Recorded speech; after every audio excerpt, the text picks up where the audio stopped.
Okay, so welcome to everybody. I'm very happy to welcome to this seminars series on happiness and progress of on well-being and on measuring progress. It's a series of webinars organized by STATEC, which is the National Institute of Statistics in Luxembourg.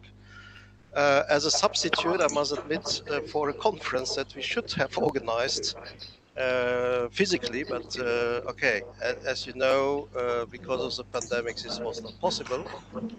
But still, we insisted to have all these lectures done so that we can have already good discussions.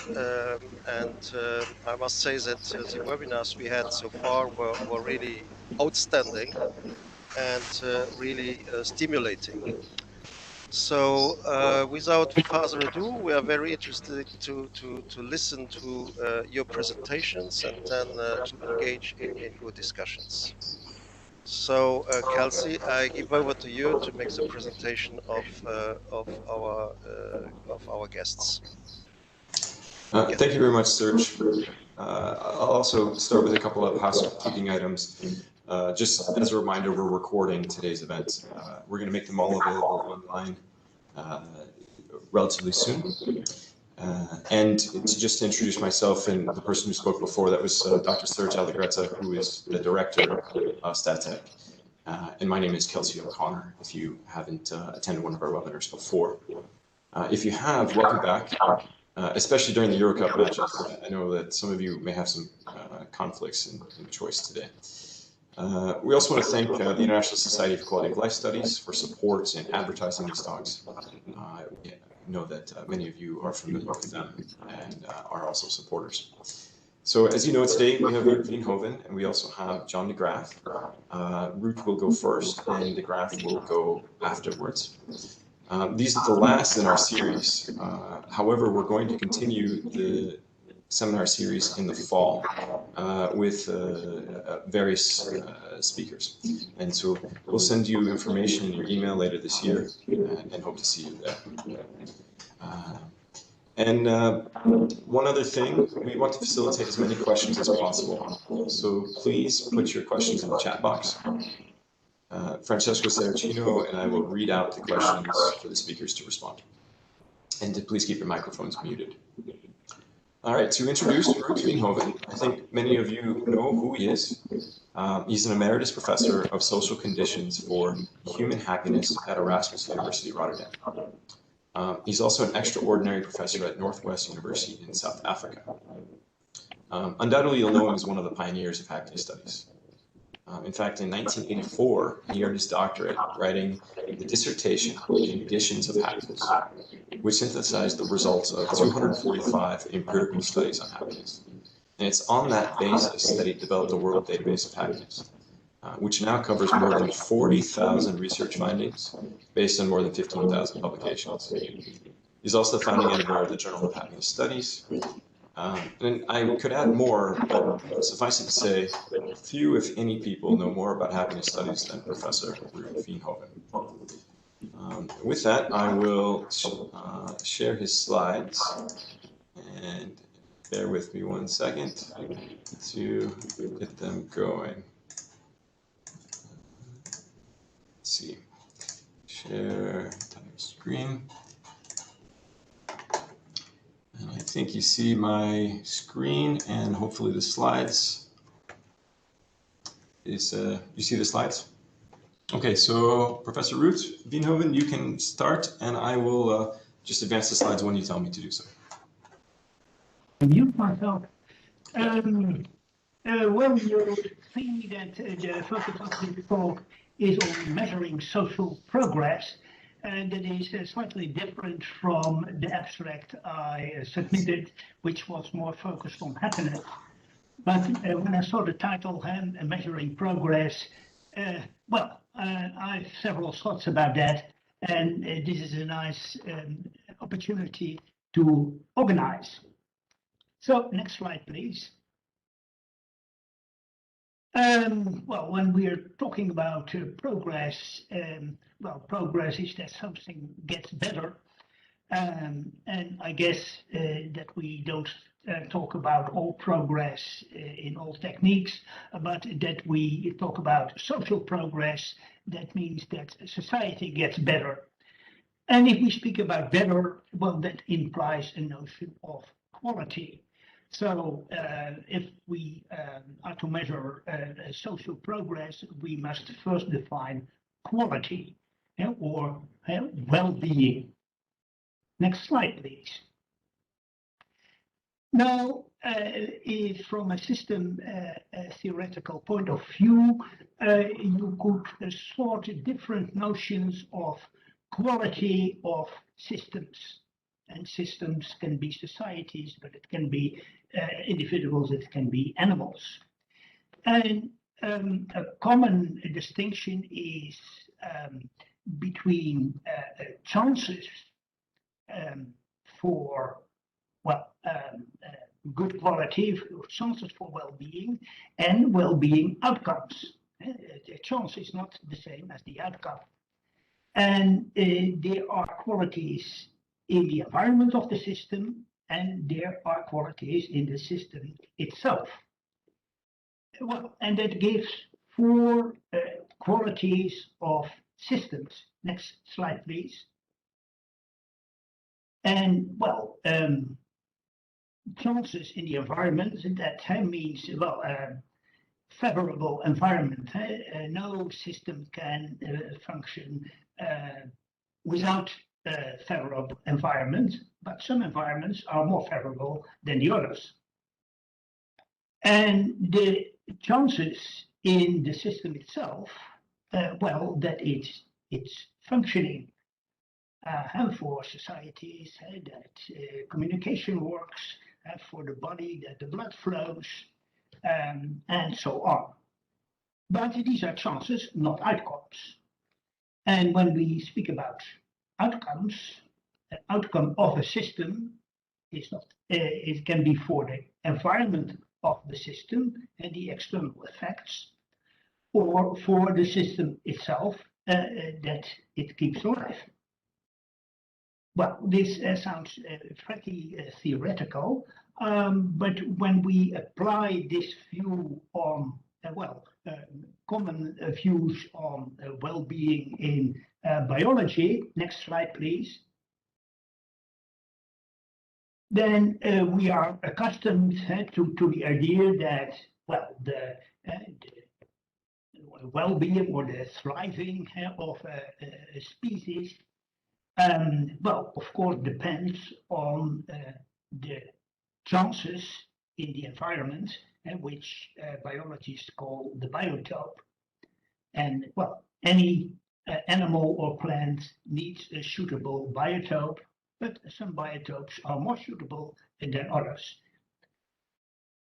And the chances that an animal thrives is well, depends also on the animals or the plants' capabilities. And biologists call that not capability, they call it fitness, because they realize that what a system, what an animal can do, well, the quality depends on its functionality in the biotope. So when the capabilities of an animal, take a frog, who lives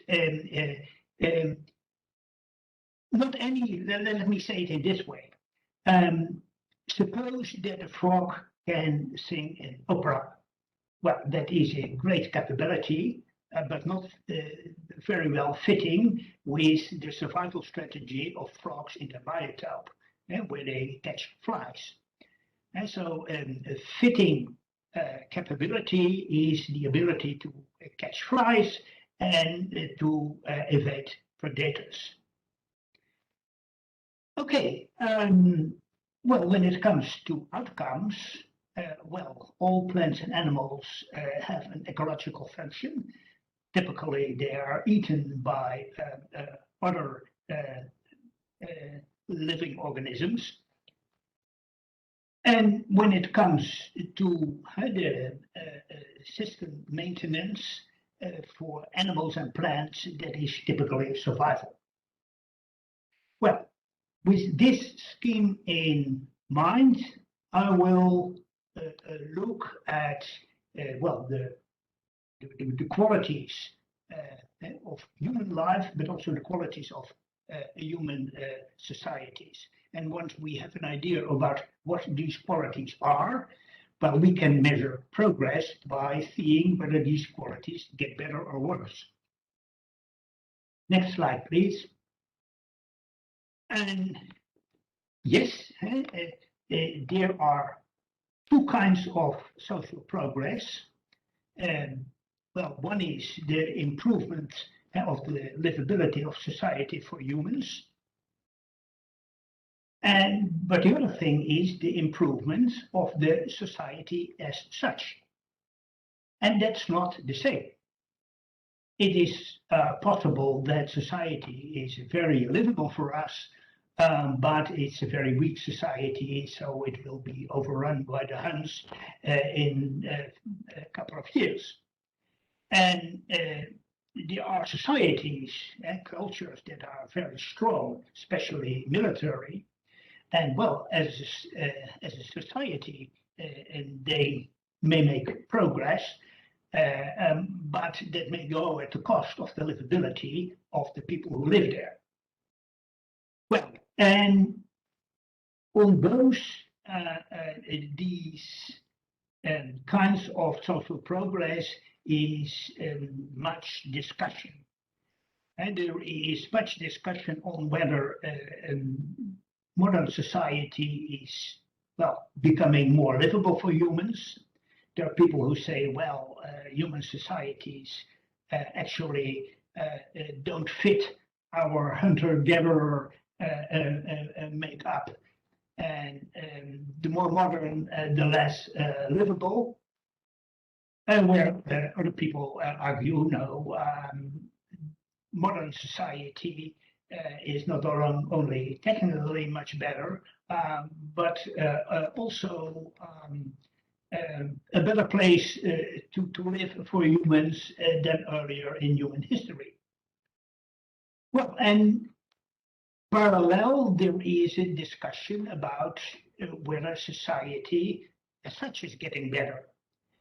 And there are, of course, always prophets of doom who say that, well, Western society is going to its end, while the progress optimists say that there is a societal evolution and that society becomes ever stronger, ever more fine-grained, ever more capable of solving the world's problems. I will not discuss the different arguments in these discussions, but just focus on what can be measured if we try to solve these discussions empirically. Next slide, please. And then, first slide. Yes,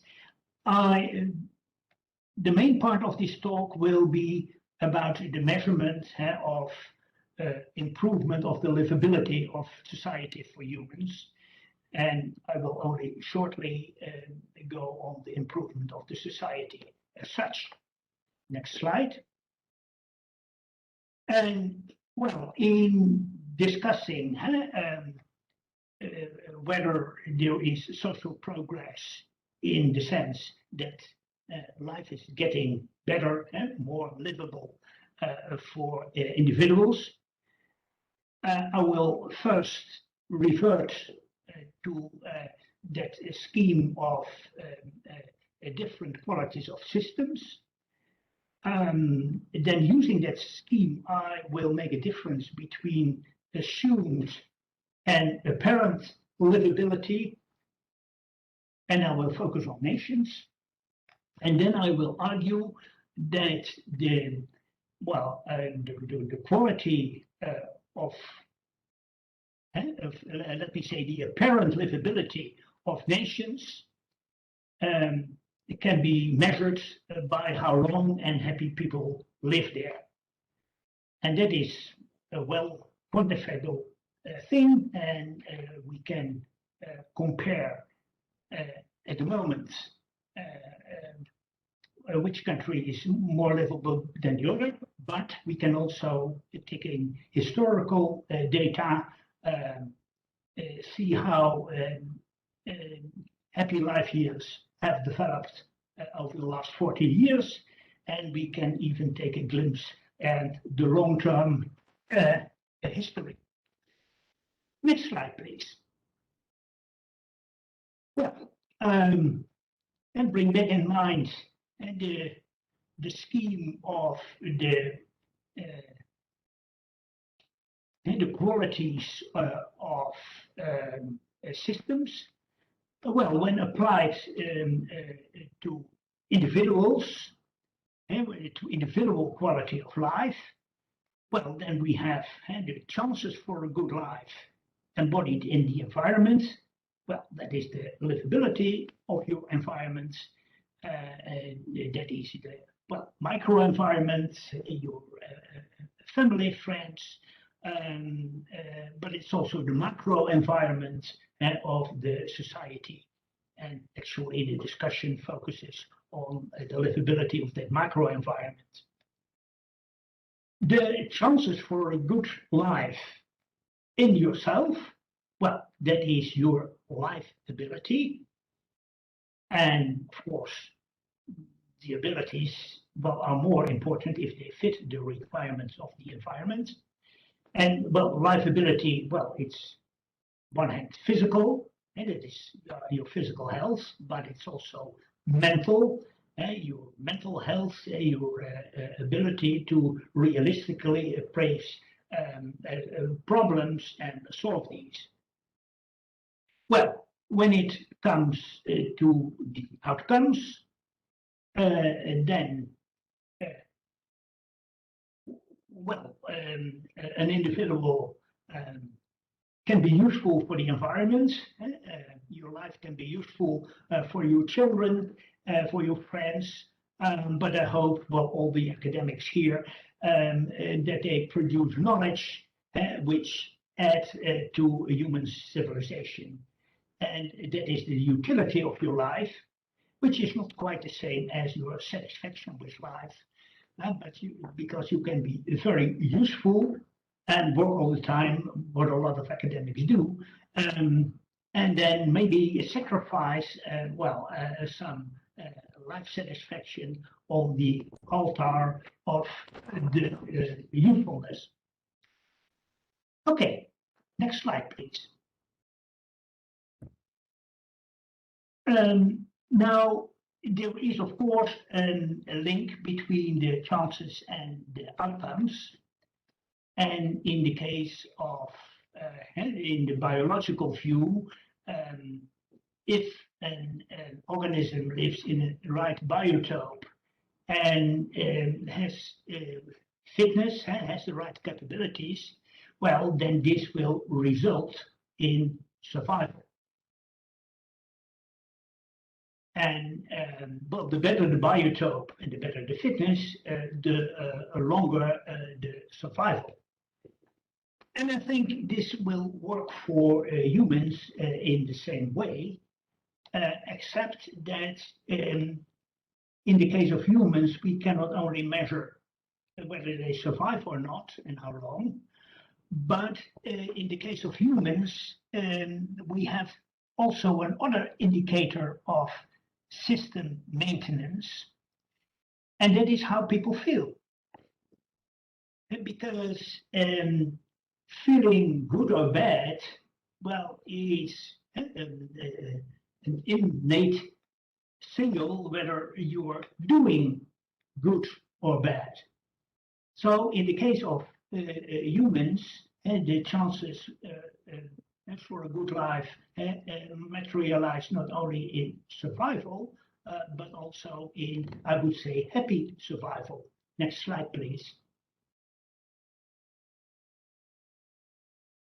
So, if the environment is livable and you have the right life abilities, well, then there is a good chance that you live long, but that you also live happy. And maybe some animals can also feel good or bad, but they cannot tell it to a researcher.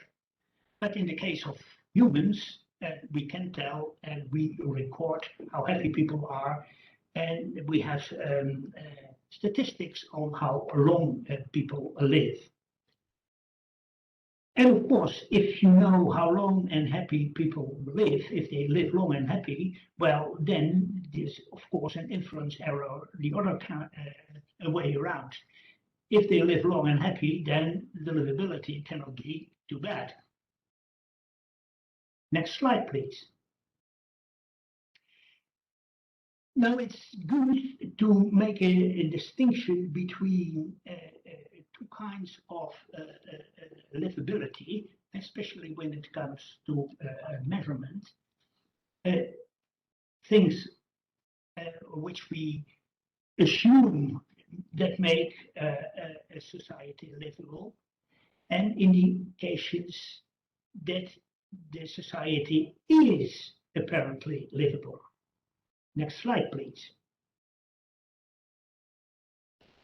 And if you look at the common indicators of quality of nations, which typically focus on the livability of nations, then we have a lot of things, typically material wealth in all indexes of quality of life in nations. Material wealth, GDP, is an item. Sociologists insist that there be something like social cohesion, trust. For instance, in the extension of the HDI, there is also a variant which includes equality. You can say, well, peace is also important. No, others say, well, freedom. And there is a lot of ideas of what makes a society livable for humans. And in some of the indexes of livability, we have only a few items, such as in the HDI, mainly material wealth. But there are also 30-item indexes which cover almost everything that people think that will make you happy. Well, there are problems in this approach, and because these are assumptions. And yeah, okay, does material wealth really make life better? If so, how much? Is there an optimum? Okay, social cohesion, yes, but we also know that social cohesion can be too much. Ask the Japanese. And is wealth more important than social cohesion or social equality? You never get a real solution. So all these indexes, yeah, they remain, well, a bundle of guesses about whether a society is livable or not, and whether a society is becoming more or less livable. So let's now go to the next slide. And you can also look at the apparent livability. And we cannot define livability, okay, but we can look at the consequences of good and bad livability. Well, and if the livability of society is very bad, well, then people move away. And they can do that by retreating from society, for instance, seeking solitude in the desert or in a religious retreat, which was quite common in the Middle Ages, or you can migrate. And typically, if we look at present-day migration, that is typically from bad countries to good countries. Still, this is difficult to quantify. It's easier to quantify how well people thrive by looking at how long they live and how much they enjoy life. And that can be measured in what I call happy life years. Next slide, please. Well, how do we compute happy life years? Next slide. We take the life expectancy in years. Well, for countries that is in the international statistics, and that is based on the demographic data, recording of age of death, and life satisfaction. And life satisfaction, we have that from surveys. Well, then we take the life expectancy in years.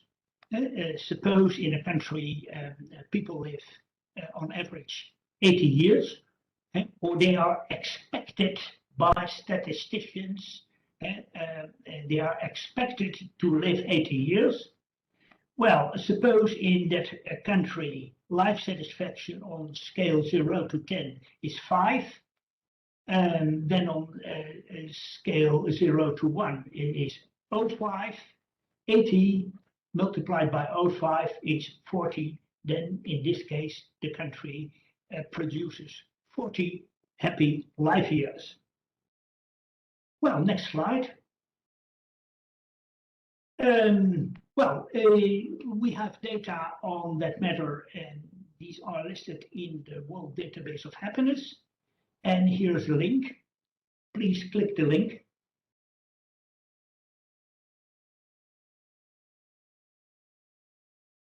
And here you see the page in the World Database of Happiness, the finding report. Please, this is now alphabetically organized, but if you click on the top,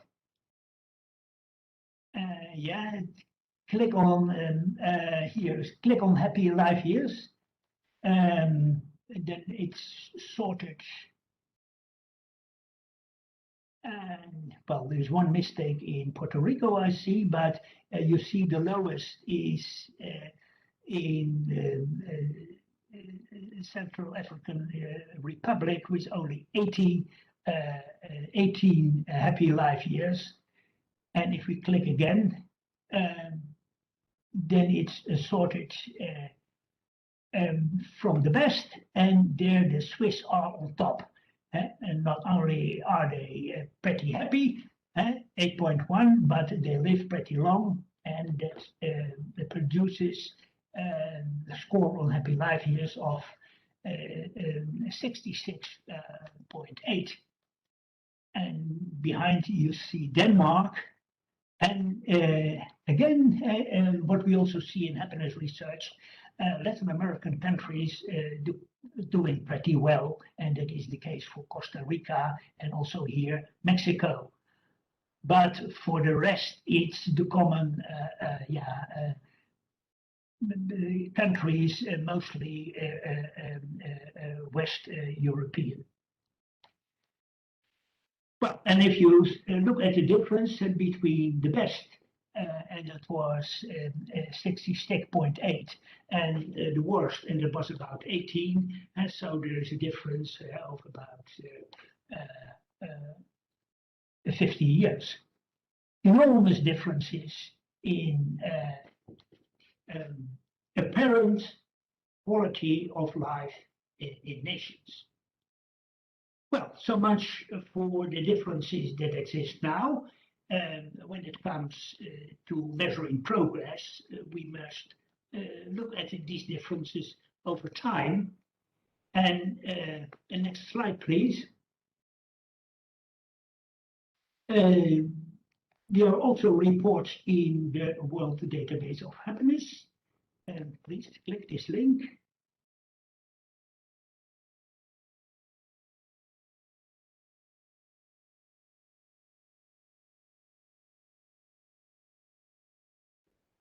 And here you see the summary table. It goes until 2015. Ruut, sorry if I interrupt you.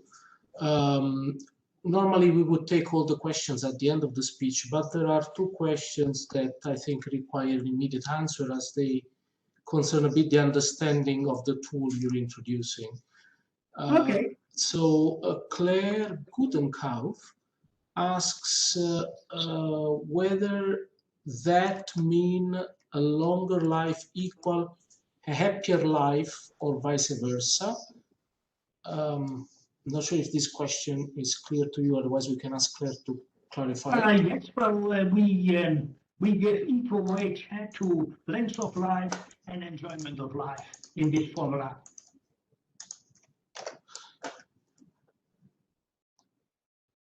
And the second question is by Miguel Cruz Vasquez, who asks, is the way of measuring happiness different in rich countries and developing countries? My answer is, it is not. I think that happiness in the sense of enjoying your life, that is something universal. Of course, there are cultural differences in conditions for happiness. These are different in individualistic cultures and in collectivist cultures. But the end result, whether you like your life or not, is the same. And various studies on cultural measurement bias have shown that the cultural measurement bias in this list of satisfaction with life is at best about 5% of the differences.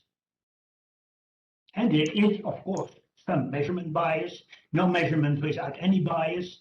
And in this case, there is some evidence of small cultural measurement bias. For instance, in some cultures, people seek the extremes more, and in some cultures, it's more difficult to be open about how you feel. Thank you, Ruut. Thank you. Okay, and if you buy that, then we can go on to the trends. Well, there are reports in the World Database of Happiness, separate for countries.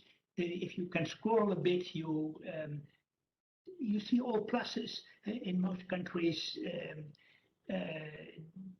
there's a considerable gain in happy life years. And if you go further in this report, you see details by nations. Go on, go on. So here you see graphs for each nations with the variations. The most comprehensive slide is on the next slide.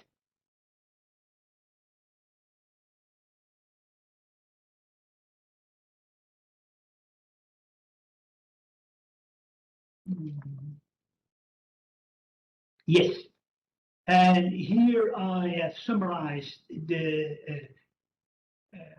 the data points for the US and for the EU. And you see for the EU, they are closer to the line because the measurement of happiness is more precise, 2 surveys a year. And in Japan and in Russia, and you see in all cases, happy life years are going up, which means that apparently a society has become more livable between 1940 and, in this case, 2010. Well, we are now in 2020, but I guess that these lines continue. Even though there will be a COVID dip. Well, so much for, say, the last 40 years. We cannot have also, well, at least strong indications about the long-term development of happy life years. Next slide, please. And Well, that is the long-term trend in quality of life. Well, then we start with Adam and Eve, about 100,000 years before Christmas, when the first humans lived as hunter-gatherers. And you see this is all dotted, and it is not really hard stuff. And well, then the human history goes on. And then about 10,000 years ago, the agricultural society develops, and there are indications that the quality of life was bad there. And then, well, and by the end of the 19th century, industrial society develops, and well, we have now post-industrial society. And only in the, well, the dark line, we have, well, really solid data from registration and surveys.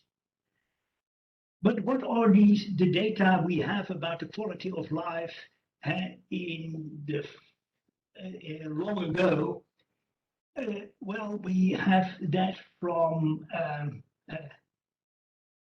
anthropological archaeology, that is the science of the teeth and bones of our forefathers,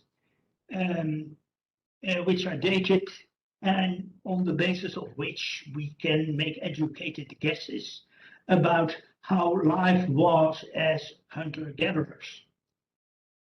And, well, to make a long story short, the available data suggest that hunter-gatherers live pretty short but pretty healthy lives. Of course, in the case of hunter-gatherers and Adam and Eve, we cannot ask them how happy they were, but on inspection of bones and teeth gives an indication of how healthy they were. And though health is certainly not the same as happiness, it's at least linked. And so the big picture is that hunter-gatherers used to live, say, till about, well, 50 years in good health, and then die because they met a lion or there was a period of hunger.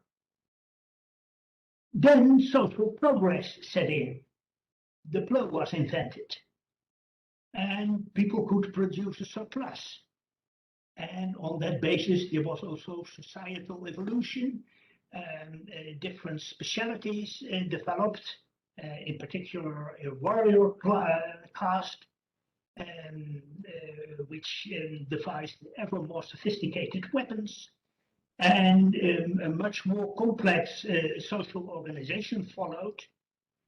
So in terms of societal evolution and the quality of society, it went actually up. But if we look at the apparent quality of life of the people who live there, judging on their bones and teeth, then we see a drop. And actually, about the feudal Middle Age times seems to have been the worst period in human history. On the basis of the bones, you could see that there was chronic malnutrition. And on the basis of the number of split skulls and broken bones, you could also judge that there was much violence and that a lot of people died in fight. And actually, today, we see that the societies which are still closest in culture to the agrarian phase are still the least happy. Well, and then, well, societal evolution went on, and it resulted in, well, in the emergence of industrial society. And even if at the beginning that involved problems, well, industrial society resulted in a longer life, and as we have just seen over the last 40 years, in a happier life.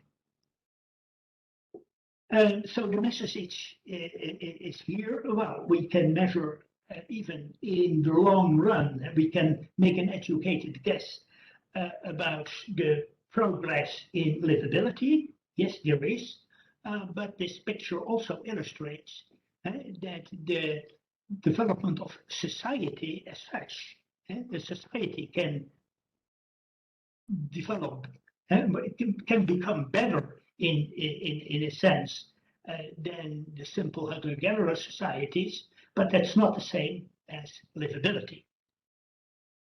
Okay, now I go to the question whether we can measure the progress of society as such. Next slide, please. Ruut, sorry to interrupt you again. To give some space for the Q&A session, can I ask you to have 5 more minutes before coming to conclusion? Yes, but I'm almost there. Also, then, Okay. thank you. Because when it comes to the improvement of the society as such, which is also much discussed, there we don't have such a good indicator, a comprehensive indicator of apparent quality of life. Next slide, please. We can, of course, think of criteria of social progress.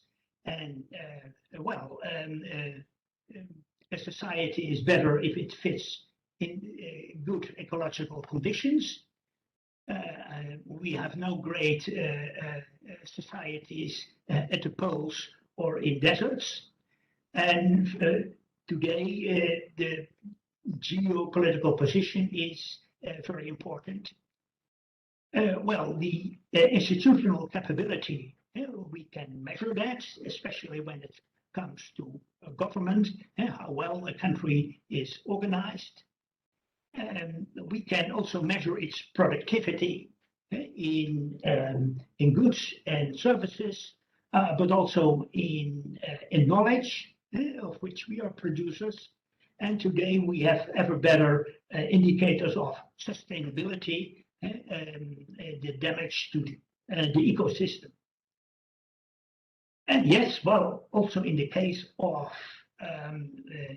societies, you could measure continuity. And if you think as an equivalent of individual happiness, you could think of collective morale. But next slide. This is very difficult to grasp because, well, individuals have a life, they die, but societies don't. And they take different shapes and they're difficult. And, well, an individual can be happy or not. And whether you feel happy or not is more or less hardwired in our organism. And happiness reflects the degree to which universal human needs are being gratified. Well, that is not the case in the sense of a collective morale in a country. And yes, there is no clear unit of observations because societies take different shapes over time. So, next slide. And my conclusions are that the livability of human societies, that is pretty well measurable. And if we do that, we see that happy life years are on the rise in modern society, a measure of progress, but that this has not always been the case. But that such a good indicator is lacking when it comes to the wider quality of human societies, and because there we have a handful of indicators, but no way to combine these, and because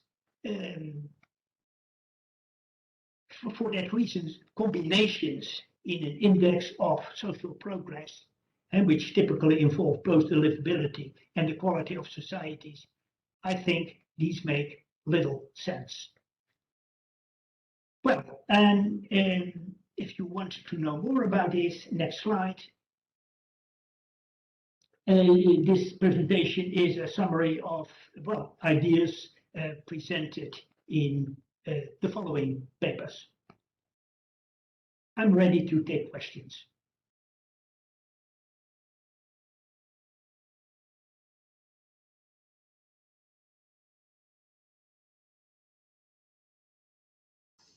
Well, first, let me say thank you very much, Ruut, for the presentation. I think what we will do is get the questions up on the screen for everybody to follow. And it looks like there's some questions in the chat already. They are recorded. They're there now. Okay, so if you want to start, and I will start sharing this this screen. Stop sharing application. So if you give me 1 second, I'll get them up on the screen. So while Kelsey is loading the slideshow, the first question is a clarification by Miguel Cruz Vasquez, who asks whether the same scale is used to measure happiness between rich countries and poor countries. Yes, the same scale. Typically, the question is, how satisfied are you with your life as a whole these days? If you're very dissatisfied, you say 0, and if you're very satisfied, you say 10.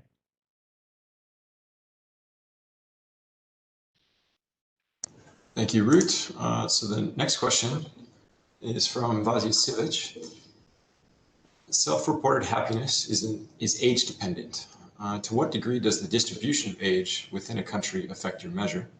And how do you expect demographic changes, so longer living and rising share of elderly population, to affect your measure in the near future?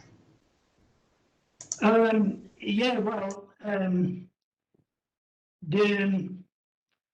actually the livability of a country has an effect on the age distribution. Typically, in the more livable countries, elderly people are happier, and in unlivable countries, the older you get, the less happy you are. So the livability is,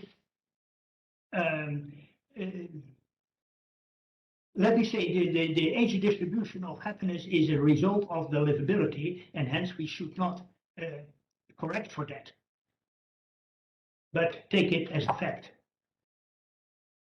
And in some countries, elderly people get happier, for instance, in the Netherlands, and in other countries, they get less happy, for instance, in Russia.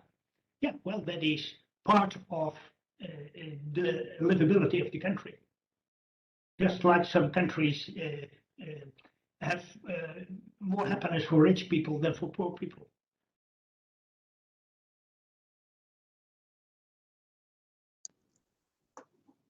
Does that answer satisfy?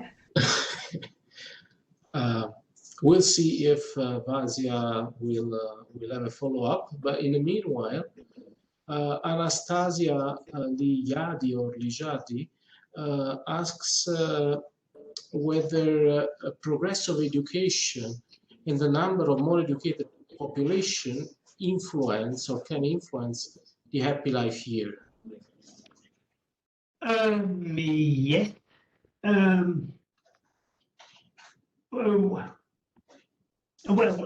Yeah, at least in modern societies, highly educated people live a bit longer than low-educated people, typically because they are more likely to adopt a healthy lifestyle. That is one effect. The other effect is that if the average level of education in a country is high, well, that means that the country is typically also better organized and can provide better services among which health services. And so education influences the total livability in two ways, both at the individual level and at the collective level. But we need not really bother about the relative contribution. We just look at the result, and that is how long unhappy people live in a country. And we will never be able to distinguish and weight the different elements, but we have a good view. This society is on the right track, and it is apparently livable for its members, and the livability, and as measured by as indicated by the number of happy life years, is increasing. So that is social progress.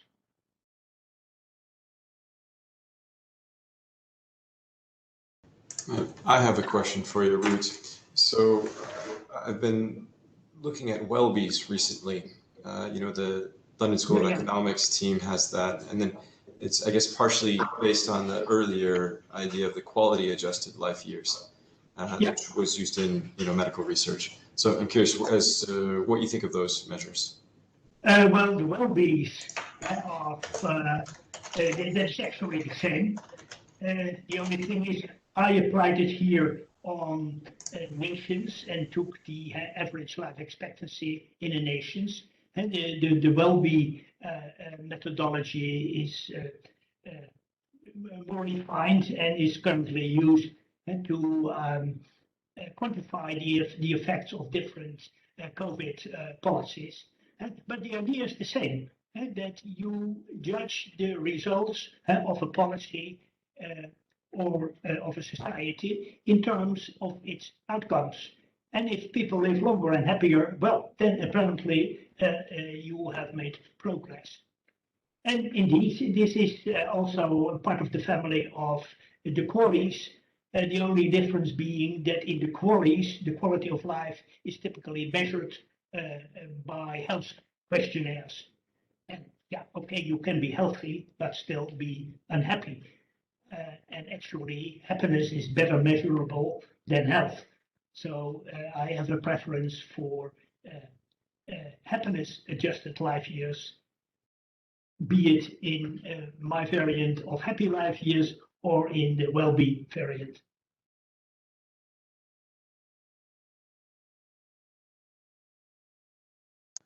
Hi, Ruut. I profit of my position as a co-host to ask you two questions. The first one is, some scholars are concerned by the fact that people may get used to being asked about their well-being and provide socially desirable answers, thus basically vitiating the validity of the tool. Are you concerned by this critique?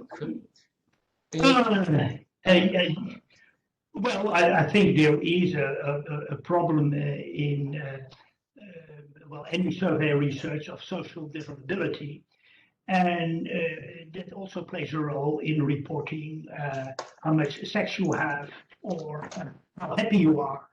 And so it certainly exists. And the question is, how strong is the effect? Well, and we have indications that it's not very strong. One indication from the past is when we could distinguish between ratings made by people in a face-to-face situation and anonymously on a questionnaire or giving a point on a screen. The differences are pretty small. The biggest I've seen was, I think, 0.3. Well, today, most of these surveys use internet or KT methods, and these are less vulnerable for social desirability. Still, there is the the possibility not so much of social disability, but of ego-defensive disability bias, and that you know you're unhappy, but you cannot admit for yourself. And that is less easy to quantify. But if you look at the very early studies on happiness in the 1960s, such as by Westman and Ricks, they used single direct questions, but for the same respondents, they had also depth interviews, and typically they didn't find much difference. So I guess there will be some disability bias, either social disability or ego-defensive disability, and that effects can differ across countries. But I don't think that the effect is very robust. And of course, this is one source of bias. There are many other sources of bias, and we know that these sources of bias can often neutralize each other. Thank you, Ruut. So if anybody else has a question, please enter it now. We started a little bit late, so we still have a minute or two. And if not, I'll take this opportunity to ask one last question myself. And I'm just going to put it here. And again, so if anybody has their last question, feel free to send it put it in the chat now. Okay, and then my question, Ruut, is between two alternatives. So kind of given Francesco's question, do you think the policymakers should maximize chances or outcomes? And that given life satisfaction depends on reporting behavior, like Francesco's point and your response, but also their individual behavior, which could depend upon, say, individuals' motivation, etc. Well, I would say that if you maximize chances, that's typically assumed quality of life. And then you think that if we have more education, if we have more equality, then people will be happier. But the bad thing is that we don't really know how that works out. So I think in the end, especially when it comes to evaluation of policies, you better focus on the outcomes. Yes, very reasonable. That's one of my favorite aspects of life satisfaction is it's not paternalistic. And the well-being and quality adjusted life years and happy life years, for me, they all make a lot of sense. I think I'm muted. Let me unmute. Can I have the honor of the last question? Okay. Then before I give the floor to John. Ruut, the tool you're proposing, the Happy Life Years, I'm looking at it from a policy perspective now, so what we can do. The Healthy Life Years is made of living long and living happily. So we can have policies in both fields or for both aspects. So can there be a conflict in maximizing these two components? Shall we try to prioritize one over the other? Yes, it's possible. If you keep people very long up the grave while they are very sick, well, then they live long but not happy.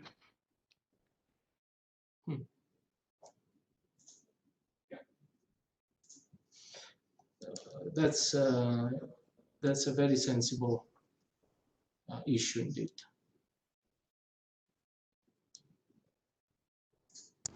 Well, thank you very much, Ruut, for your presentation and for your detailed answers. Kelsey, I think it's time to move to John's speech now. Yes, so first thing I will do is introduce our next speaker, and then I will share the slides. So if you give me one moment. So, John De Graaf is an author, filmmaker, and speaker. He's probably best known for the international best-selling book Affluenza, which is sold in 9 different languages. He's authored or co-authored another 3 books, produced 40 documentaries, and many more short films, altogether receiving more than 100 regional, national, and international awards for filmmaking. De Graaf has been a keynote speaker at numerous conferences and lectured in more than 100 American universities and numerous countries. He's the co-founder of both Take Back Your Time and the Happiness Alliance. He also participates in other nonprofit organizations, ultimately intended towards creating a happy, healthy, and sustainable quality of life. Without further ado, John, the floor is yours, and I will open up your slides. Give me 1 second.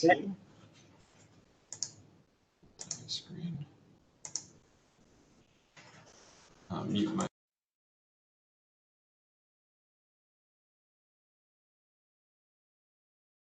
There we go. Great.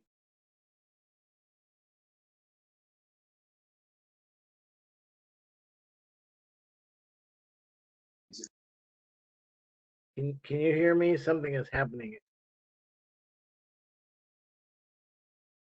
You've kind of frozen.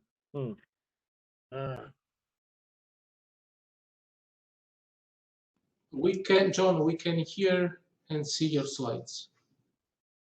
Okay. I just temporarily turned off my camera just because I'm getting a signal that that's causing some issue. So as long as you can hear me and see my slides, that's fine. You don't have to see me. But anyway, I want to thank you, Francesco, and Kelsey, and Chiara, and everybody connected with StateTech for inviting me to participate in this conference. It's very exciting for me. I am not an academic. I jokingly say that my regret, to the eternal regret of my mother, I left college before graduation to become a community organizer. And in penance, I vowed to live simply, a decision which was reinforced by my profession as a documentary filmmaker. So that sort of sums up who I am.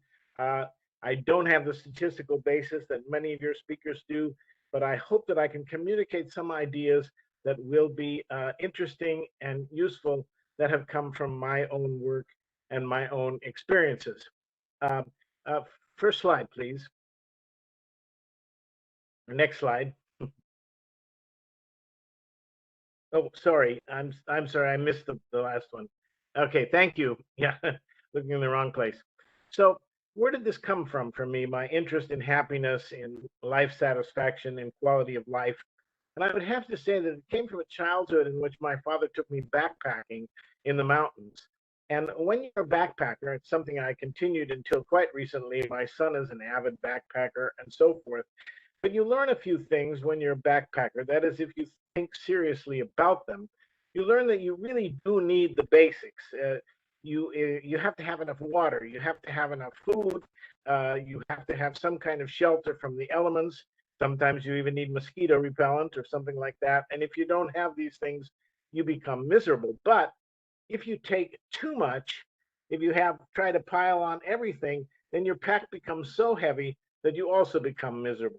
The slide, the photo is from the movie Wild, and in that story, the actress is taking a trip on the Pacific Crest Trail, walking the Pacific Crest Trail from Mexico to Canada.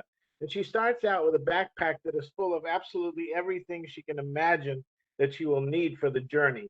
And in one of the scenes, she falls over backwards as soon as she tries to put on her pack, because she simply cannot lift this load. And so she has to begin getting rid of things. She has to begin deciding what is important. And all along the trail, she has to make the same kind of decisions.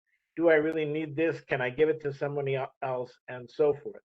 So as a backpacker, I gave up some things, of course, some of those things that had to be left behind.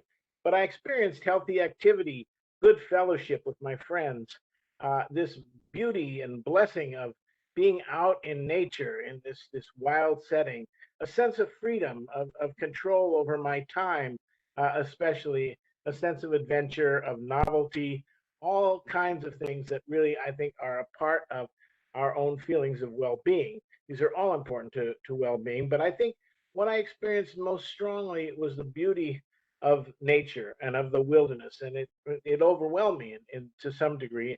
I'm going to return to that because it's mainly my topic, but I want to say a few other things first. The first thing is I think we need, as backpackers do, to find a point of enough. What is the balance that is right for individuals and for a society? And I would argue that many of our modern societies have never learned these lessons of backpacking. We believe in this concept of eternal economic growth without limit in both population and in consumer goods and stuff. And so we really have a backpack as a society, which is absolutely full to the brim.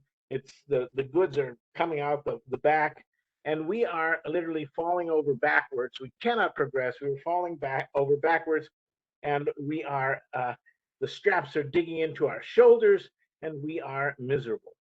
And we have people in our societies, sometimes called populists, who say that this is all the fault of immigrants and minorities, women, gays, taxes, regulations, but never understand that really it is the fault of these kind of misguided priorities that say growth above all, regardless of what it does for us, and regardless of the other things that it causes, including, and I'm feeling this especially in Seattle right now, climate change. We just had, by a long shot, the hottest day in our history yesterday. It reached 42 degrees centigrade here, or about 109 degrees Fahrenheit. Today is a little bit better, but I was sweltering all day yesterday. They're now telling us that we can expect this as part of life. Next slide, please. So, as a young man, I grew up in, as I said, in California. Went to University of California, University of Wisconsin, and it was in the 1968 that I first heard Bobby Kennedy speak about the problems connected with the gross national product. And I read, of course, the book Limits to Growth in 1972, and I became aware that we were really exceeding these kind of limits for being able to continue our society in a good way, both in the consumption aspects and in the population growth aspects. And by 1991, I had become aware of something else that we were sacrificing for our consumer lifestyle, and that was time for life. By that time in the United States, we were finding, with critiques by people like Juliet Shore, that Americans in particular were working longer hours than they had in the 1960s, when I, as a sociology student, was told that we were going to have immense amounts of leisure time at the end of the 20th century. So I was kind of, what's going on here? Why is it that we're working more, that everybody I know is stressed out, that our calendars are full? And so I produced a film called Running Out of Time for PBS, for National Public Television, about that subject. And then I followed that up with my more popular film, Affluenza, about overconsumption. You can see these sort of images of the guy with an enormous backpack and the people trying to put everything in the closet. And I then worked with others from actually several countries, primarily though Canada and the United States, to start an organization called Take Back Your Time to address the impact that consumerism as a goal of society was having on our time for life. And one of the things I found out was that the United States, in some ways, was unusual in this. It was not as true in Europe, where people had longer vacations, where people worked shorter hours, and so forth. So we created this organization, Take Back Your Time, to address the subject, and began taking it on and looking for ways to challenge consumerism in the name of people having more time, saying, we're sacrificing our lives for this goal of endless growth. And as a result, I became somewhat known as an expert on time balance. My wife would argue with this completely, but in any case, I was invited to many places to speak about the whole issue of time balance, time use, and overwork in the United States and elsewhere. And one of the places I was invited to were GNH conferences in Canada and Brazil that were working with the government of Bhutan, and later I myself was invited to Bhutan to work with the government there on the issue of time balance, one of Bhutan's domains of well-being. So that got me connected with the whole worldwide movement around happiness and well-being. And so next slide, please. So I then returned to Seattle from one of the conferences in Brazil, and with a friend named Laura Musikansky started an organization called the Happiness Alliance in 2010. And it's still going very strongly. Laura is doing the work now. I'm no longer very connected with it, but we do a survey that people can go online and take at happycounts.org that measures dimensions of well-being and happiness that are contained in Bhutan's domains of gross national happiness. And these are things like time balance, health, economic security, education, culture, social connection. Work is not in Bhutan, but we added it because we felt that work life and the quality of work was a very important aspect. Governance, environment, and so forth. But more recently, I've come to believe that there's a missing dimension both in G&H and in our general well-being metrics that is not being addressed by any of the wider surveys and indexes that I have seen. Next next slide, please. That missing dimension is beauty, and by that I don't mean cosmetics. I don't mean the physical beauty of people. I mean the beauty that we connect with in our both natural environment and our built environment, how we design our architecture, but how we protect and preserve the natural setting. And with my concern about this, I started an organization called And Beauty for All a couple of years ago, and began to just look at the whole question of what people were saying about beauty and how important it was. And I knew how much it mattered in my life, but I wasn't sure how much it mattered in other people's lives. I found out that both Dostoevsky and Solzhenitsyn claimed that beauty would save the world. Doug Thompson, a famous environmentalist, basically said the same thing. They said, you know, the world will be saved by beauty. And I've come to believe that there's some truth to that. I have found that there are studies now that show that beauty has a strong connection to well-being and happiness.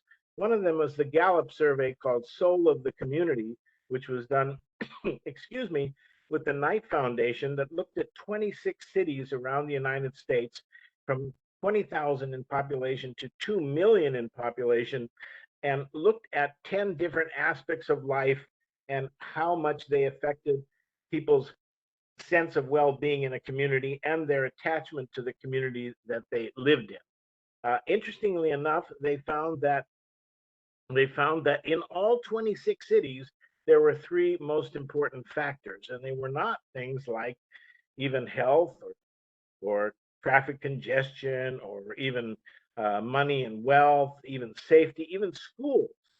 The top three in all 26 cities were, number one, social connection, and in that case, various kinds of social and cultural affordable events that could bring people together in a sense of community. Did a community provide those things?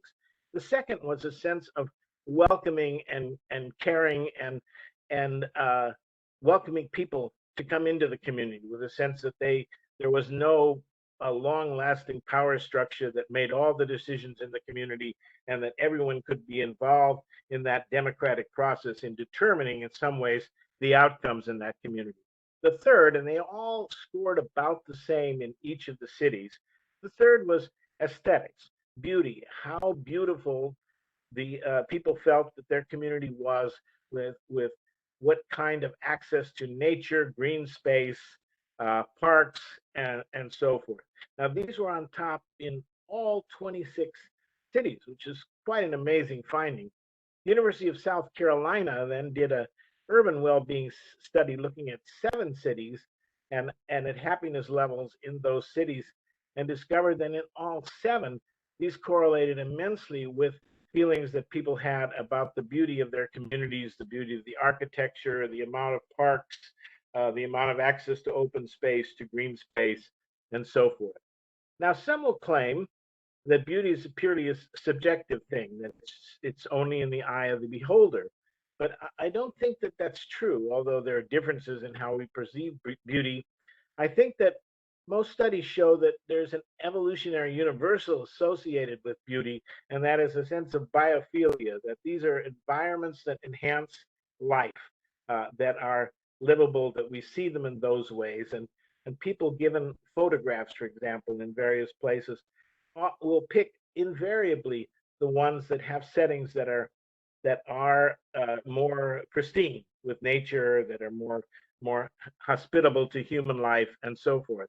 By contrast, I think we are programmed evolutionarily to see ugliness as threatening. That, for example, something like a strip mine, an oil spill, a garbage spewed all over and stuff are actually felt by us subconsciously as wounds to our bodies.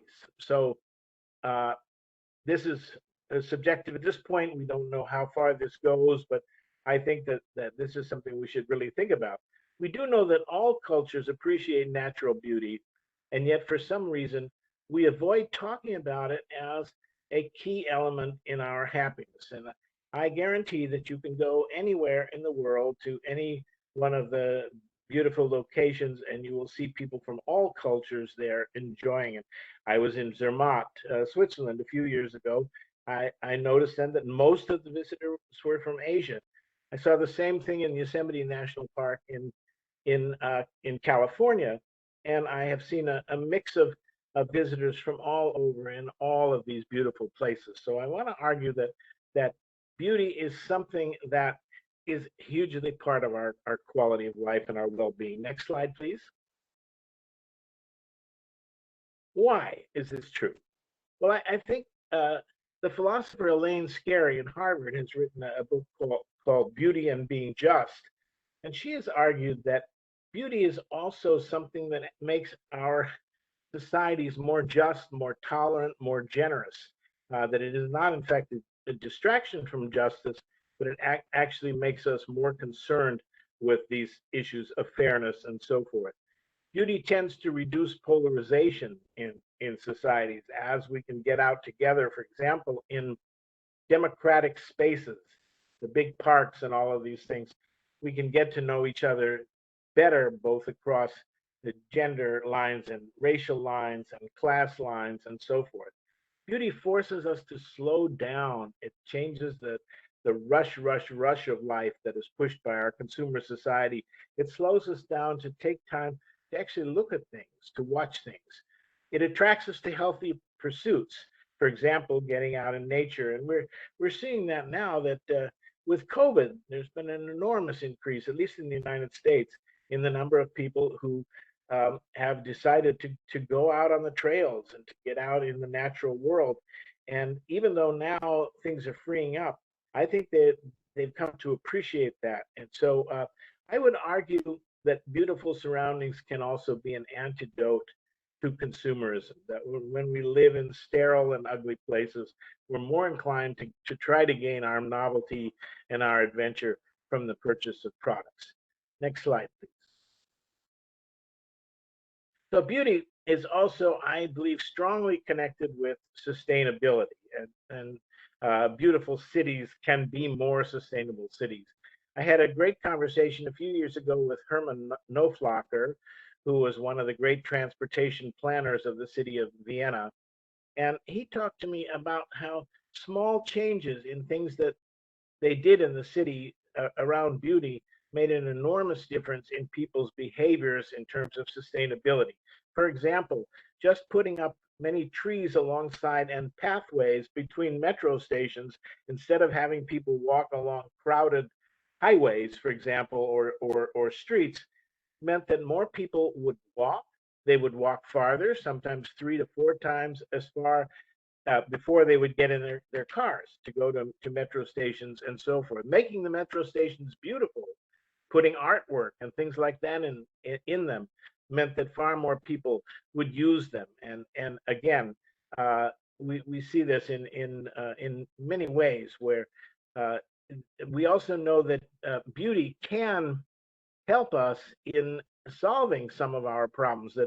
That if we do environmental restoration, if, for example, we plant millions of trees in various places that we have denuded and destroyed and clear cut and so forth, we're not only making a more beautiful place to live in, we are uh, doing something that will help us store carbon and to restore the world. So it's also true, I think, that people who have been interested in the environment over the years have been motivated by the beauty of nature that they experienced. And I think of people like John Muir and others. But most environmentalists that I've known in my life have gotten interested in that, in sustainability and in the environmental world, because of their exposure to beauty. We know too that older, beautiful cities, and you can see um, the cathedral in Milan there in the top slide, attract visitors enormously. They actually even have a positive economic impact for communities in that regard, and they improve happiness. People go there because these are interesting places that make you want to stop, slow down, look, see things. And, you know, the smaller kinds of communities where there I think of Rome, where you have these small, intimate streets and things that wind in various ways, and you never know what you're going to see around the next bend. All of this, Herman Knopflacher says, keeps us walking, keeps us going and looking. On the other hand, we have plenty of studies that show that if you take these modern utilitarian cities, which are based on all these enormous steel and glass skyscrapers, where you're walking among these boxes, these enormous boxes, which are not only they're also heat generating, but they're but in a in emotional sense, they leave us cold. They this kind of architecture enervates us. It actually makes us tired. Knopflacher said that he did some studies along these lines where they actually looked at various things like cortisol levels in people in beautiful environments versus uglier ones, and found great increases in cortisol. They used the Gallup measure of happiness, the 10-point thing that Ruut Veenhoven was talking about, 0 to 10, the Cantrell ladder, and found that the difference could be as much as 2 points out of 10 when you were asking people how happy they felt at a particular time in a beautiful location compared to one like the bottom photo here. So this is our energy is decreased. So we need to think about how we design our architecture, how we make sure that we have space for parks and for places to connect directly with nature. I'm very impressed by a whole movement in the EU called Naturevation, and you can, I think it's the website is simply naturevation.eu, about all wonderful ideas and things that are happening in communities all over Europe with universities and so forth to build nature into the community, and in this sense, I think to build beauty into the community. Next slide, please. I think we need to promote beauty in various ways in stories and things. We need more research. We need to study about how it works and how we can include it in our well-being metrics, which I don't think we've done at this time. But I think we also need stories about people who recognize the importance of beauty in our lives. And this is just may seem way off base here, but I think of movies that really explored the beauty of the world and how it touched particular people, how it moves our emotions. And this one was made 50 years ago, Brother, Sun, Sister, Moon, about St. Francis, who is considered the patron saint of nature, who recognizes the importance of the beauty of the world. Francis was a rebel really against the materialism of his day. His father was a wealthy textile merchant and was all about more and more money and more stuff and so forth. And Francis challenges this in the movie in the name of the beauty of the world and so forth. Um, it's interesting to me that two of the folks here who have made this conference possible are Francesco Saracino and Chiara Peroni, Francis and Claire, and I think perhaps even your name carries this sort of interest in quality of life, in something that goes beyond this material assumptions. Francis also asked us to slow down and observe the beauty of the world, that we were all moving too fast and too crazy. So this is we have lots of these stories, but we need more of them. People are going to be moved toward building societies with a quality of life, I would argue, at least as much from emotion as from and from the heart as from the various number of facts and data we give them about how happy they are or how healthy and so forth. Next slide, please. So I'm working now on a film trying to do exactly that, to tell the story of one individual who spent his whole life working on what I would call the politics of beauty. His name was Stuart Udall, and he was the Secretary of the Interior of the United States during the Kennedy and Johnson administrations. I would argue, was the most important public servant, at least in the US, in the history of environmental protection. It was thanks to Stuart Udall that we in the United States have things like Clean Air and Clean Water Acts and various environmental protections, pesticide reduction acts, mining reclamation. We have any number of these things. The Wilderness Act. Stuart Udall was responsible for an addition of something like 60 units to our national park system. He was a real fighter to preserve and protect the beauty of America and extend it to everyone. And he was absolutely a believer in simple living. In fact, the people who talk about him, is the people who worked with him, say uh, he didn't even need luggage. Everywhere he traveled to speak all over the world, he carried the clothes he needed in his briefcase with his with his uh, with his other goods. His kids, who I've interviewed, told me about how they would complain because they never bought a new car, even though he was the Interior Secretary of the United States. But they went everywhere because he said, we need to save. Stuart Udall said at one point, he wrote that the gross national product, and of course that's what we called GDP in those days, the gross national product has become the holy grail, and those economists who are its keepers have no understanding of the economics of beauty. This is what Udall claimed back this was in 1968. He talked then about how we just had to have a huge transformation of values of what was about. He changed the Department of the Interior in the United States from being a development agency that was interested in dam building and growth and in roads and developing of public lands to one that understood, I would say, the transcendent qualities of nature, the beauty of nature, and what nature meant to all of us, and the need to protect it for future generations. He also believed that we were spending way too much money on the arms race. He was a peace advocate. He went with poet Robert Frost in 1962 to Russia to talk with Premier Khrushchev about reducing nuclear weapons.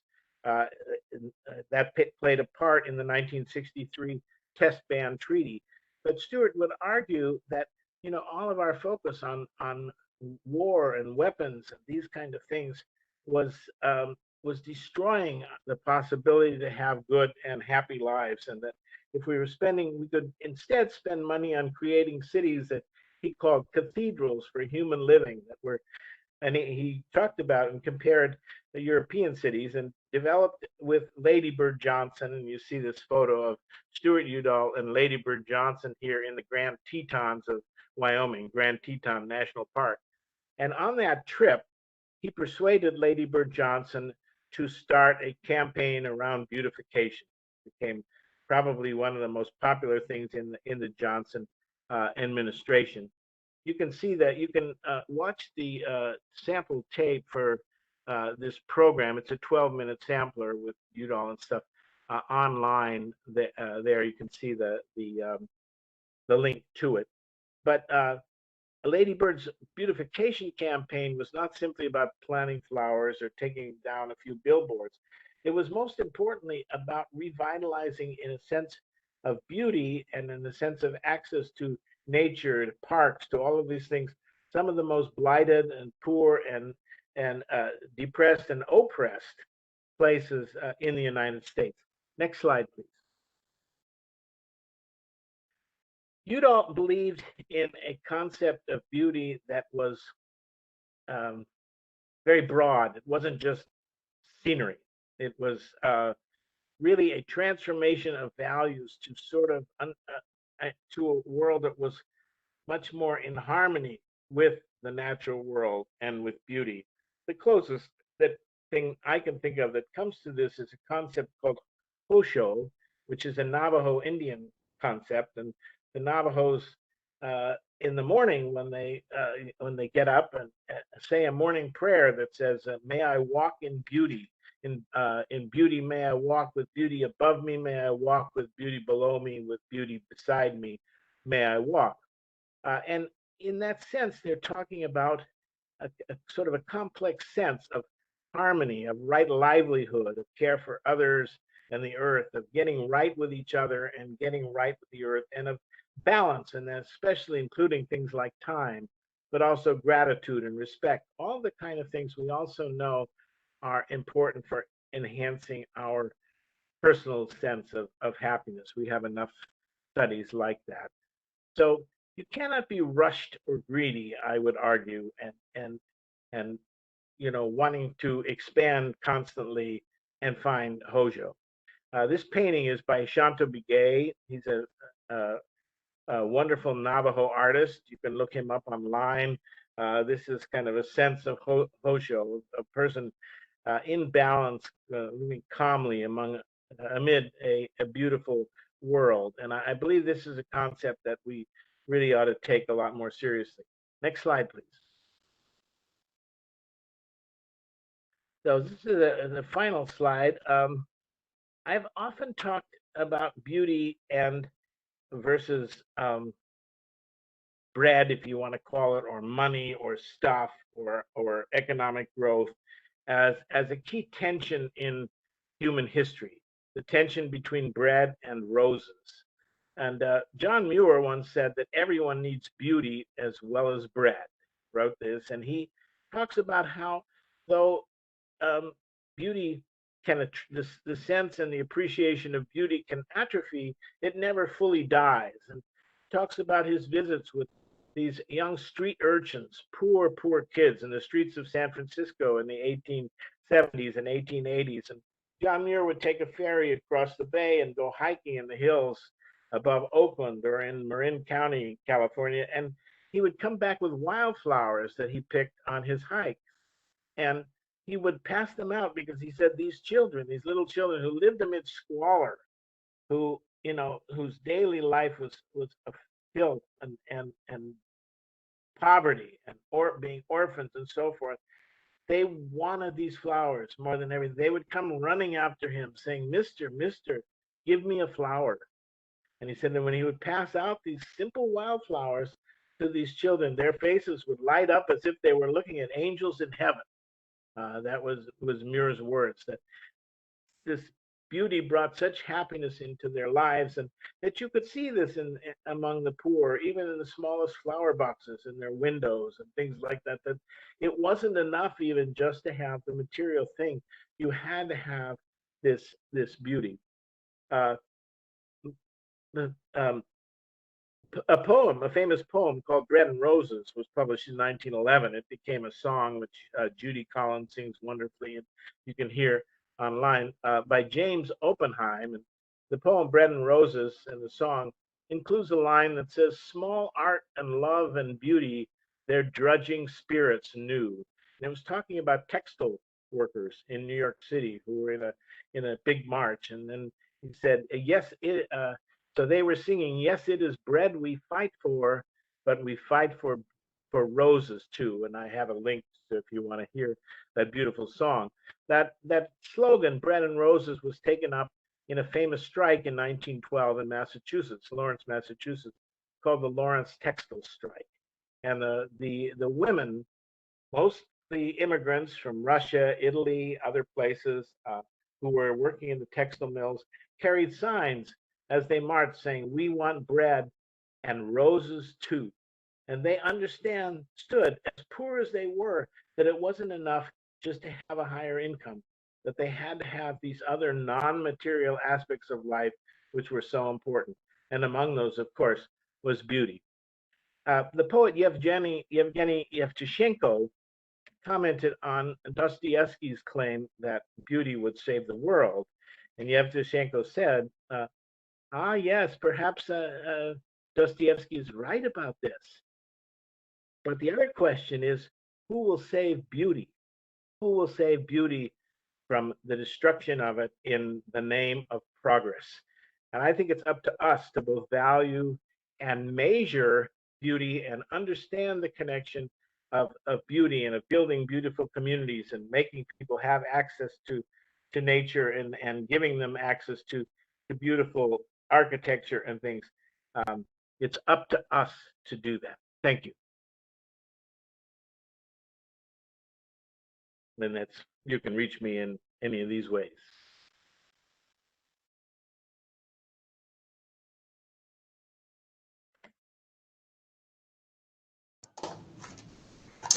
Thank you, John De Graaf. A very nice way to end the overall set of sessions. We're going to have some questions for you. I think we have nothing entered in the chat at the moment, but anyone who wants to ask a question, please enter it now. And I'll take the opportunity to start us off. This beauty and bread tension for me has been very interesting for a long time. But let's just say the tension. And so if you can, speak to us a little bit about, what recommendations you might have for individuals. This includes yourself. Say, is time spent as an activist versus time spent on the trail? How do you choose, the optimum balance? Well, I haven't been too good about that, I must say. I probably spent a lot more time as an activist than in my work and such, and I've spent on the trail, but I've tried to get out as often as I could. And I think it's very important to try to find that balance to the extent that one can. Of course, when you find that balance and you feel that it's as important as I feel it is to our lives and to the world, then you really also want to go out and work to make it possible that people can experience that. That's one of the things I learned from my mentor, David Brower, famous environmentalist, who said, that if you experience this, if you have the blessings to get out and see and experience these beautiful places, then you have a duty to go back and to try to save them and to try to help others have that same kind of access and right that you have. So I think that that's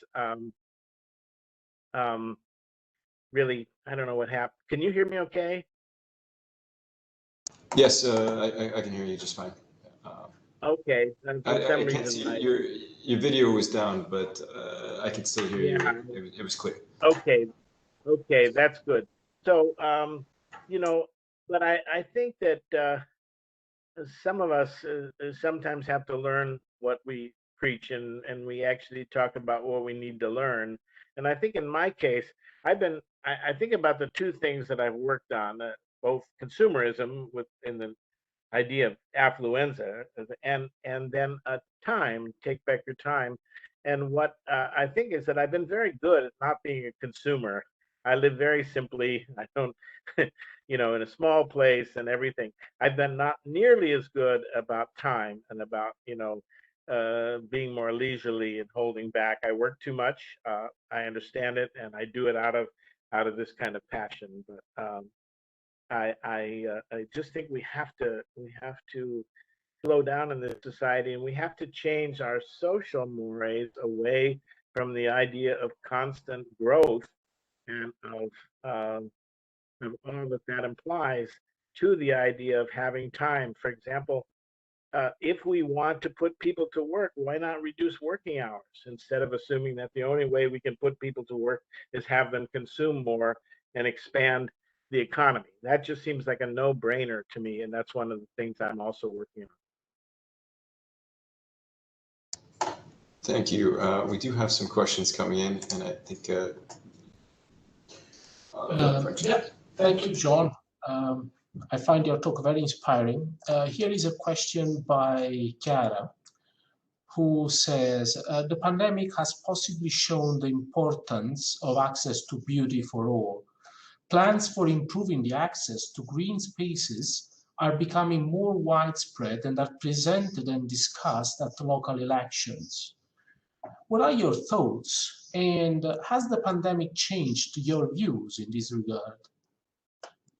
Well, I think that that's great to hear, and I I certainly have seen that more people are getting out and appreciating nature. There's no question about it. Our parks are more full than they have ever been.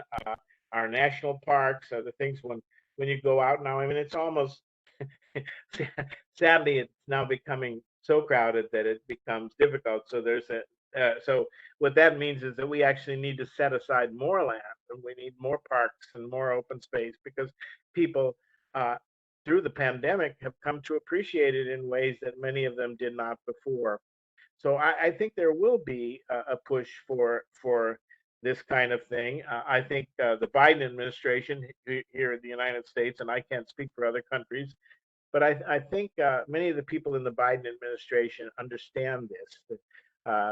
Deb Haaland, who is our new Secretary of the Interior, the role that Stuart Udall once played, she's the new Secretary of the Interior. She's a Native American. She really gets this concept of Hosho. She gets the importance of needing more parks, the importance of beauty, of the economics and politics of beauty. I've talked with her about that.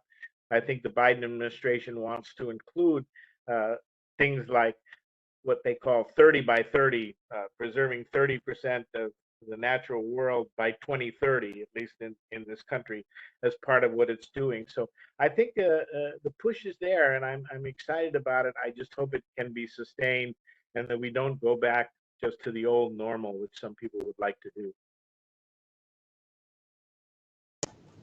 That's good. Thank you. Next question. This is from Maurizio Pugno. Aren't the beauty of nature and artistic works different? Do they have different effects on happiness?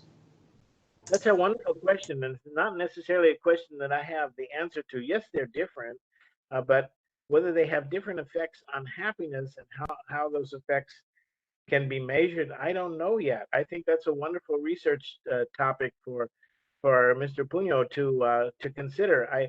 I'd love to see. We simply don't have enough research along this line because I don't think we have considered. I think beauty has been dismissed uh, by using the concept that it's only in the eye of the beholder, that it's sort of a purely a subjective thing. I think it's been dismissed in our society, in our world, in the modern world. We just don't talk about it the way people did in the late 1800s or early 1900s. So we really need more research to find out these answers. The research we're getting, like the Soul of the Community study by Gallup and others, is showing that beauty has an enormous effect on happiness.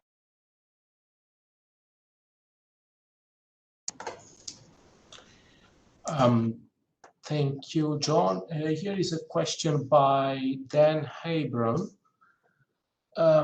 He says, regarding the worry that beauty is subjective and we're trying to impose our ideas on others, do you have any sense of whether there are any cultures, at least traditional ones, that don't value beauty or have words for it? Might Western culture be unusual in its neglect of beauty? It might be unusual in its neglect of beauty.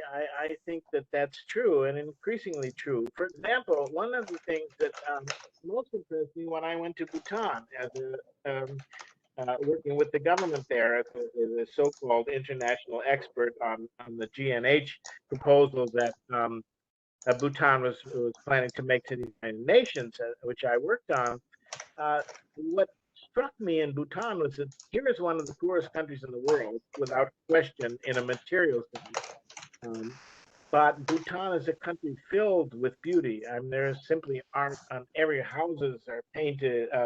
The parliament buildings, where I spent a good part of the time while I was there, are covered with art and with beautiful designs and so forth. Um, the people value, yes, in many ways, in those kind of societies, I think, the beauty of the world.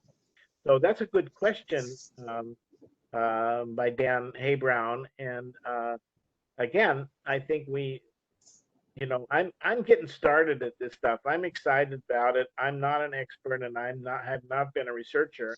I'm in a sense, a journalist, and to some degree, a promoter in my films, trying to get to move people emotionally to think about the value of beauty in their lives. So I don't fully have an answer to that, but my experience is with cultures that you go to many poor societies. Guatemala, for example, a society where the Mayan Indians have been oppressed and kept poor for ages, but the design, so much goes into the design of their clothing, and so much beauty into what they do. So much time is spent making life beautiful. I think that's an example. I think the Navajo Chantabagay is another example. The time taken to make rugs, to make sand paintings that are then uh, obliterated later, but it's the creating of beauty that matters. So yeah, I think maybe we're deprived in Western culture.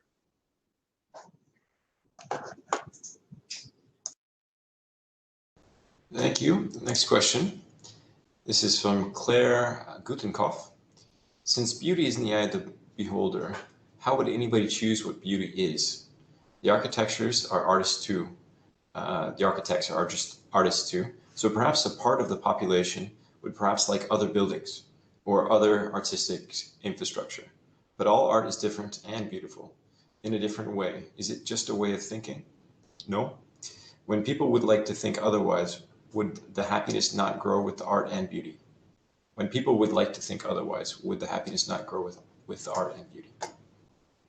Well, I think happiness would grow, but that's because I challenge the first phrase. I don't believe that beauty is solely in the eye of the beholder. I think that there are some differences in how we perceive beauty, and the term eye of the beholder in some ways means that even our perception of beauty, of light, of color, of all those things has to do with the physical structure of our eyes and our brain and so forth. It's not simply means that we all see things different in terms of which beauty. I guarantee you that you're not having millions of people um, going out to see the garbage dumps in cities, or to look at the strip mines, or to look at those things.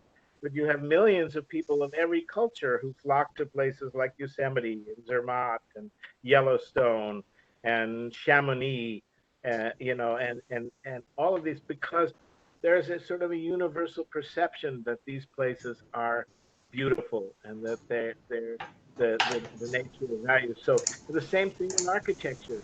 People are not flocking to Brasilia to see the architecture, but they certainly are flocking to Florence and to see the art, and they're flocking to Rome and to uh, places like that. So I think that we, am I making that noise? I'm just hearing.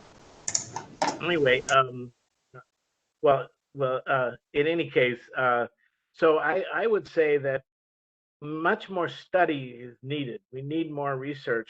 But before we can even have the research, we need to acknowledge that, in fact, beauty ought to be part of the metrics of understanding well-being and understanding happiness. Until we even get it there, the research probably won't start to happen. And instead, until we understand that we have neglected and dismissed beauty from our lives in a serious way, then we probably won't move forward in the ways that I hope we will. Thank you, John. We're receiving quite some questions for you, and I have the impression that Ruut wanted to ask a question or comment, but in the chat I received only part of his sentence. So maybe Ruut, do you want to step in? Muted. Oh, I like the question, by the way, that's up there right now. the places which many people cannot afford to visit? And should we start promoting visit local in the same way we should do? Absolutely. Uh, I think this is a terrific idea, and I think we need to attend far more to bringing the wild into our cities and into our communities. And we need to do a lot more to make access to beauty more fair.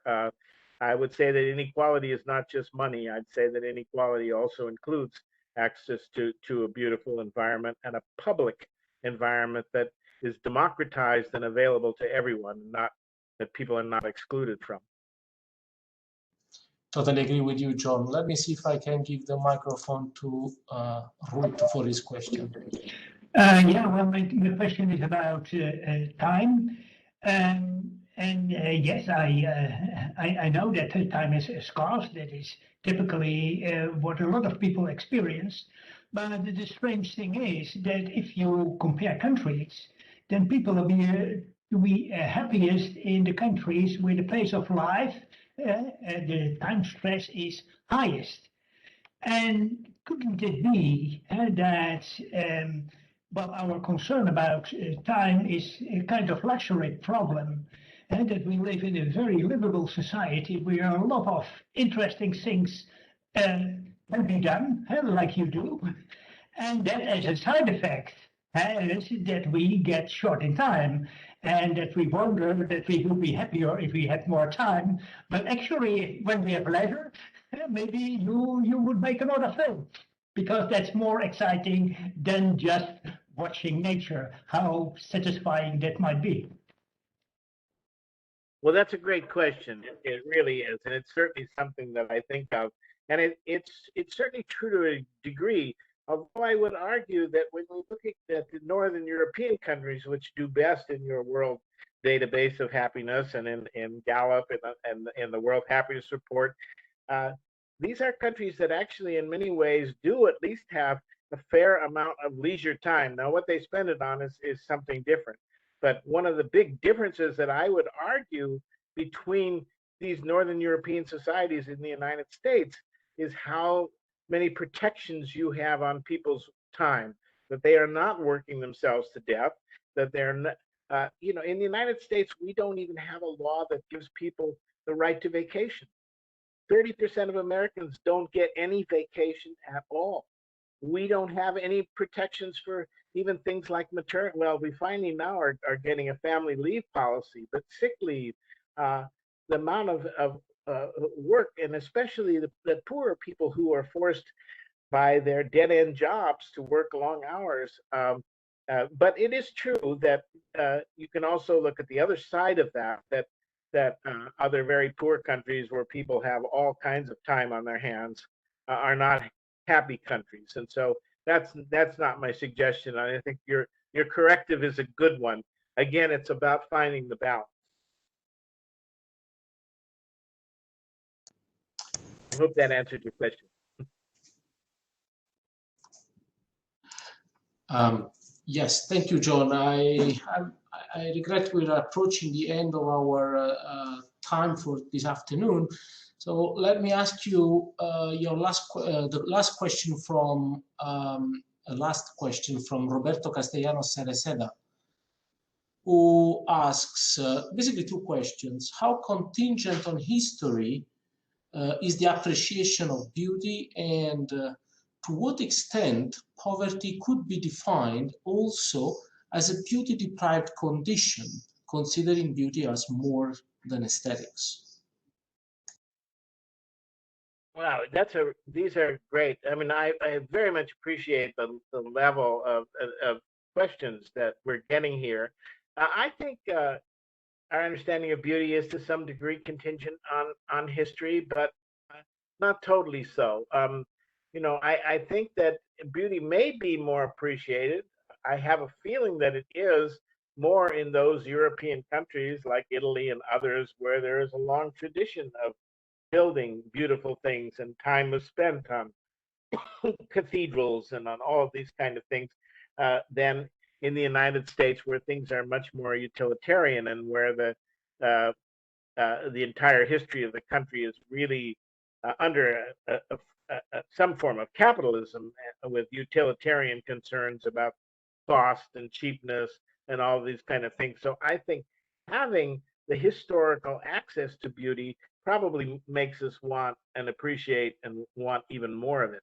I would say that poverty, that one of the definitions of poverty should be that definition of being deprived of beauty, for example. Now, if you look back to the 1800s, you have Frederick Law Olmsted, who was the great park builder, the great landscape architect who was responsible for places like Central Park and everything in the United States. And he claimed exactly that this was a condition of poverty for people, and that one of the most important things we could do to give people a better life was to make sure that they had a park within 10 or 15 minutes walk from wherever they lived. And when you read stories of Central Park, for example, you read the diaries of people, and I'm forgetting her first name and last name was Hasanovich, Elizabeth Hasanovich, who was a Russian woman who was a textile worker, moved to the United States and was working in the textile mills. And she writes in her book, one of them, about just how important it was for these poor textile workers in New York City, all these immigrants. She said, we would get up so early because we had to start work we worked from 6 to 6 or something, or more, 12 hours a day. But we would get up before dawn just so we could spend a little bit of time on the grass in Central Park and listen to the birds.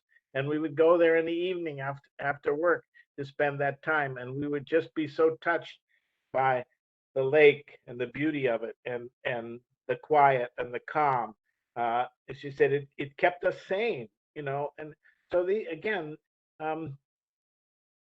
the poverty of those people, which was terrible, would have been even worse if they were completely deprived of things like Central Park.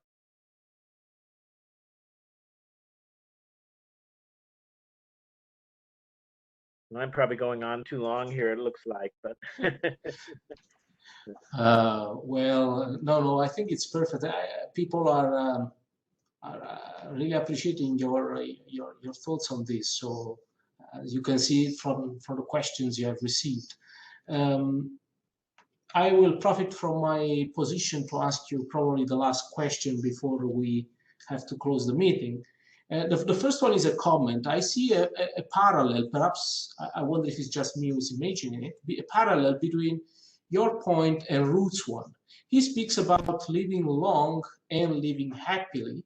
You speak about time and beauty to enjoy it. I think you are actually correlating on this. And here is my question. What is the single initiative on which you would leverage to promote well-being / beauty? Any idea from your explorations? What would you recommend to a decision maker? well, I think a lot of that is going to be somewhat local decisions. I think this question that was raised by one of the questioners is, don't we have to make this possible at a local level for people so that they have access to it? I think that's essential. So I don't want to speak for every place, everywhere, but I think if people everywhere could think about, how to have more beauty in their lives, more access to nature and green space, and to make that possible for everyone in their communities. We talk about rewilding, in a sense, here in the United States. I've been working with a city called Vallejo, California, for some time. It has all been stopped by COVID, but they're really working on the concept that they have a lot of it's America's most diverse city. It is literally a quarter white, a quarter black, a quarter Hispanic, and a quarter Asian, and it has a lot of poor people, and they're really working on. They understand that these kids are not going to get out to Yosemite or the wilderness very often, if at all, very unlikely, and so that they need to have this in their community. We need to be saving more and preserving more space and opening more park space and taking care of that for these folks so they have access to it. We also know about the impact of beauty of nature on health. So there's a whole movement now called Parks RX, which is the term for wellness here. The Parks RX movement says that if you take kids out into nature for a period of time, you can improve their health immensely. That many of their stresses and things come from never having the access to that, to the beauty of nature. So there's a whole movement going on in the hospitals in the United States and among medical professionals to do that. I also think that there's great ideas, as I mentioned, in this naturevation concept in the EU, nature, and I believe it's naturevation.eu, but if you just put in NATURVATION, it'll come up. And so there are many ideas there. I don't think there's a single answer to that question, and I just right now my issue is to try to get people to talk about this, to think about it, and to come up with all, because that's where they'll come up with the great ideas, and that's where the research will begin, academic and other research that I think we really need to make this case that I'm trying to make. I hope that answered your question. Thank you so much, John. It's always very inspiring. Look, thank you very much. It's an honor to be part of this group and to be here. And I can't thank you enough. And I look forward to meeting many of you folks in person at some point in the future. Thank you. Yes, thank you, John and Ruut. This has been a great webinar. We've had a lot of positive comments in the chat. And I want to remind everybody now, just some housekeeping items, very much positive though. We're hoping to have this in person next year. So please check back on our website. We'll put some information up there. And in the meantime, we plan a webinar series that will start in the fall. We'll put information again on the website, but also some information via email. And all of these recordings will be available online fairly soon. And also, thank you everyone for attending. Very much appreciated. The great questions make webinars much more enjoyable for everyone. Thanks again. Very much appreciated. And I'll go and close the seminar now. Thank you. Thank you, Ruut. Thank you, John. It was great to see you. I look forward to meeting you in person soon. Thank you.